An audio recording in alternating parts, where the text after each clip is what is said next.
청취자분께서 저희한테 아주 흥미로운 자료를 하나 보내주셨어요. 찰리 멍거가 2007년에 USC 로스쿨 졸업생들한테 했던 연설문인데요. 아, 그 유명한 연설이죠? 네. 근데 이걸 읽어보니까 이게 그냥 좋은 말이 아니라 뭐랄까 거의 평생에 걸쳐서 검증된 실패할 수 없는 삶을 설계하는 운영체제 같다는 생각이 들더라고요. 운영체제요? 아주 좋은 비유네요. 그래서 오늘 저희 목표는 이 연설을 단순히 요약하는 걸 넘어서 청취자분의 생각과 행동에 직접 설치할 수 있는 일종의 멍거 OS의 핵심 코드를 같이 한번 조립해 보는 겁니다. 맞습니다. 멍거의 지혜는 그냥 개별적인 조언들을 쭉 나열한 게 아니라 정말 서로 맞물려서 돌아가는 하나의 시스템이거든요. 그렇죠. 그리고 그 시스템의 목표는 단순히 부자가 되는 법, 이런 게 아니잖아요. 어떻게 하면 거의 필연적으로 존경받고 의미 있는 삶을 살게 되는가? 그 구조를 보여주는 것에 가깝죠. 좋습니다. 그럼 멍거 OS 가장 기초가 되는, 그러니까 모든 것의 기반이 되는 첫 번째 원칙부터 한번 설치해 보죠. 네. 멍거가 가장 먼저 그리고 가장 중요하게 강조하는 아이디어가 놀라울 정도로 단순하잖아요. 바로 원하는 것을 얻는 가장 안전한 방법은 그것을 받을 자격이 있는 사람이 되는 것이다. 네. 이게 너무 당연하게 들릴 수도 있는데 이게 왜 그렇게 중요한 시작점일까요? 이게 그냥 도덕적인 조언이 아니라 가장 실용적인 전략이기 때문이에요. 멍거도 세상이 근본적으로 공정한 곳이라고 보진 않지만 장기적으로 보면 이 자격이라는 개념이 굉장히 강력하게 작동한다고 믿는 거죠. 아, 장기적으로는요? 네. 내가 고객이라도 사고 싶을 만한 물건을 만들고 내가 동료라도 함께 일하고 싶은 사람이 되는 것. 이게 돈과 명예를 가져다 주는 건 물론이고요. 네네. 그것보다 훨씬 더 귀한 것, 바로 정당하게 얻은 신뢰를 만들어준다는 거죠. 그리고 멍거는 이 신뢰에서 오는 기쁨이야말로 인생 최고의 즐거움 중 하나라고까지 말합니다. 신뢰가 무형재산이라는 말은 많이들 하지만 그걸 인생 최고의 즐거움이라고 표현하는 건 정말 인상적이네요. 그렇죠. 이 원칙의 중요성을 강조하려고 아주 좀 섬뜩한 반대 사례를 들려주잖아요. 그 부자였지만 모두에게 경멸받던 남자의 장례식 이야기요. 아, 네. 목사님이 고인에 대해 좋은 말을 해줄 사람을 찾았는데 아무도 안 나섰죠. 네. 한참 침묵이 흐르다가 결국 한 사람이 일어나서 이렇게 말했다고 하잖아요. 그의 형제보다는 낫습니다. 아, 생각만 해도 끔찍하네요. 엄청난 부를 잃었는데 결국 남은 평가가 최악은 아니었다 이거 하나였던 거잖아요. 맞아요. 이건 누구도 원하는 삶의 결말이 아닐 겁니다. 바로 이 지점에서 멍거가 존경에 기반한 사랑을 이야기하는 거고요. 아, 단순히 자격 있는 사람이 돼서 성공하라는 걸 넘어서 우리가 맺는 관계의 질에 대한 이야기로 확장이 되는군요. 그렇습니다. 무슨 소설에 나오는 병적인 집착 같은 사랑 말고요. 존경심에서 우러나오는 깊은 애정을 강조하죠. 그리고 그 대상에는 살아있는 사람뿐만 아니라 우리에게 지혜를 준 돌아가신 분들까지 포함되는 거고요. 그렇군요. 이 자격이라는 기반 없이는 그런 깊은 관계도 진정한 의미의 성공도 불가능하다는 게 멍거 OS의 첫 번째 핵심 코드인 셈입니다. 알겠습니다. 자, 그럼 자격이라는 기반을 다졌습니다. 그런데 세상은 계속 변하고 어제의 자격이 오늘의 자격을 보장해주지는 않잖아요. 물론이죠. 바로 여기서 두 번째 핵심 원칙이 등장하는 것 같습니다. 멍거가 지혜를 얻는 것은 도덕적 의무라고 말하거든요. 하면 좋은 것이 아니라 반드시 해야 할 의무다. 이건 정말 강력한 관점의 전환인데요. 네, 바로 여기서부터 멍거 OS의 엔진이 가동되기 시작하는 겁니다.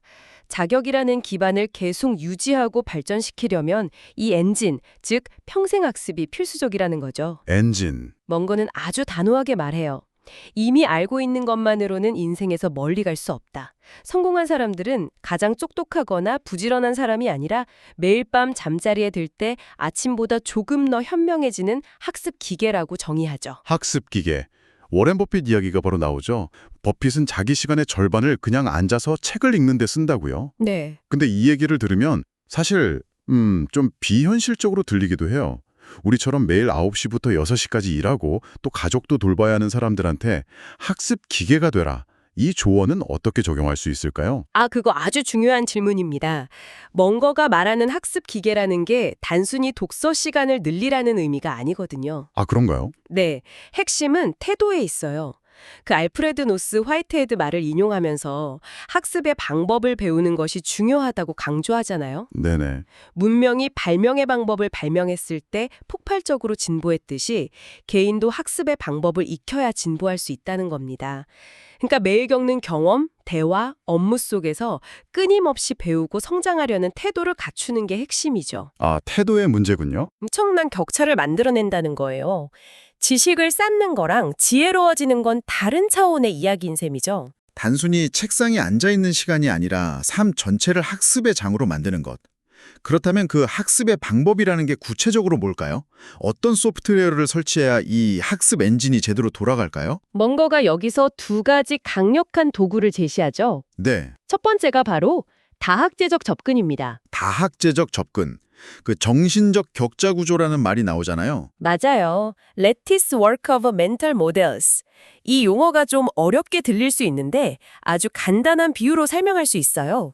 머릿속에 도구 상자가 있다고 한번 생각해 보세요. 네, 도구 상자. 만약 내가 목수라서 망치만 가지고 있다면 세상의 모든 문제가 못으로 보이겠죠. 아, 그 유명한 비유네요. 네네. 그런데 내 도구 상자에 물리학에서 가져온 렌치, 심리학에서 가져온 드라이버, 역사학에서 가져온 톱이 있다면 어떨까요?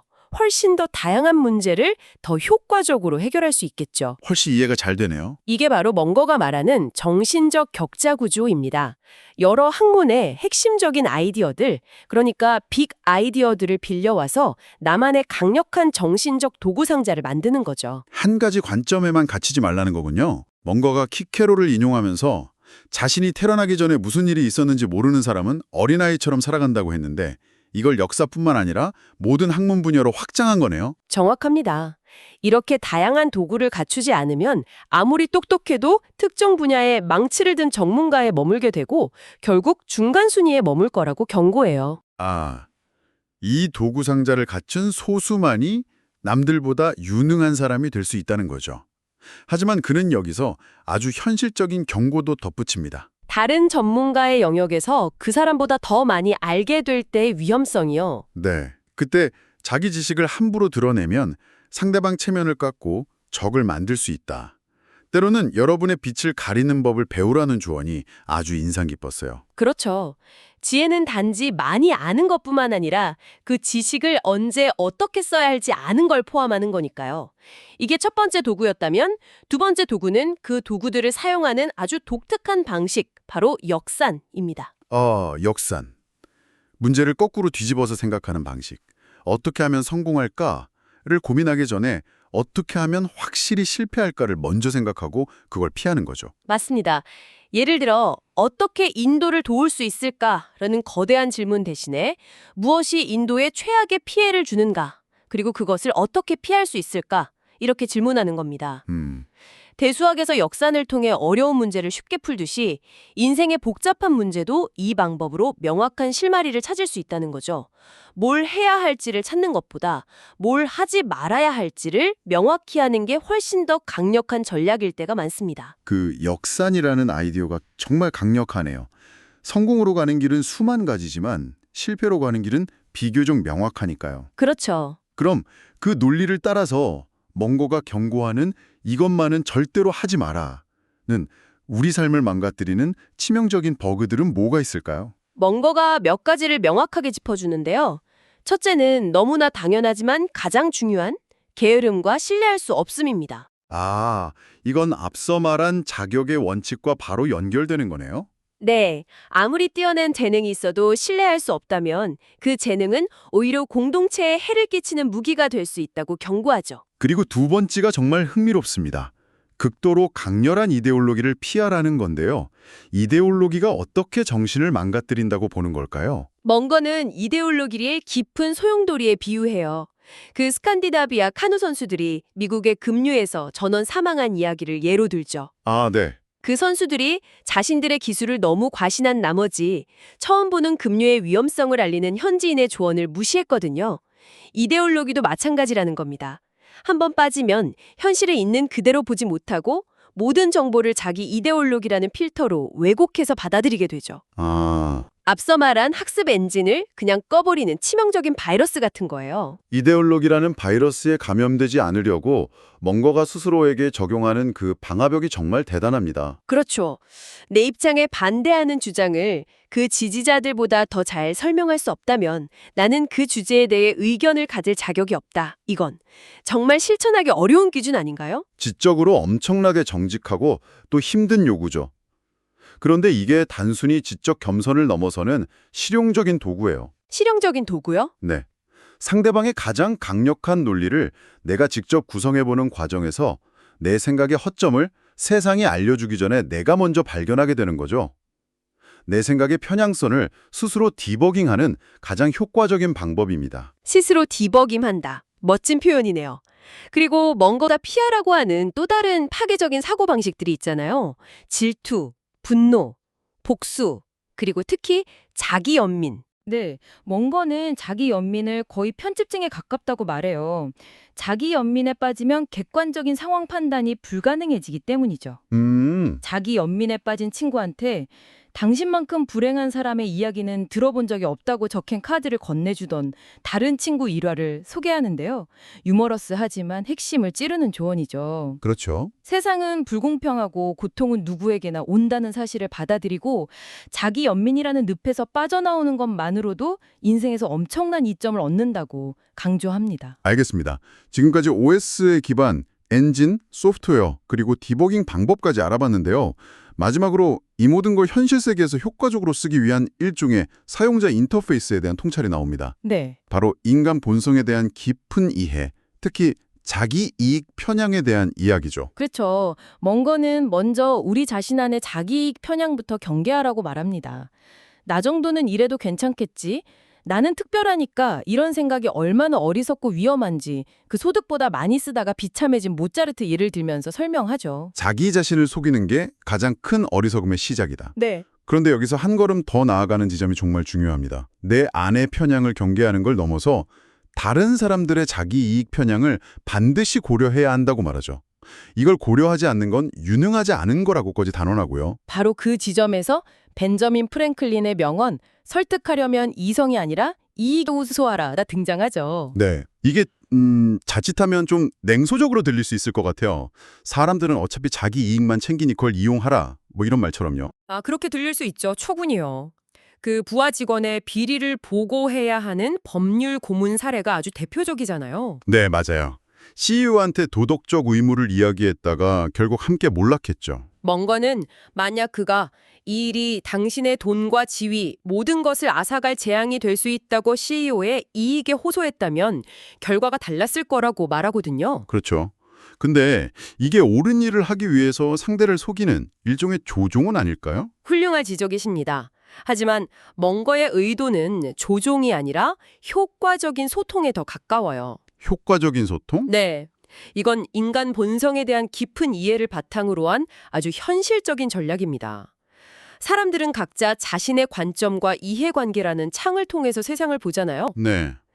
내 창문으로 보이는 풍경, 그러니까 도덕적 의무가 아무리 옳고 아름다워도 상대방의 창문으로 보이는 풍경, 즉 돈, 지위, 명예를 무시하고 소통하면 그 메시지는 전달이 안 된다는 거죠. 아, 상대방이 왜 그렇게 행동하는지를 그들의 이익 관점에서 이해하고 그들이 이해할 수 있는 언어로 이야기하는 것.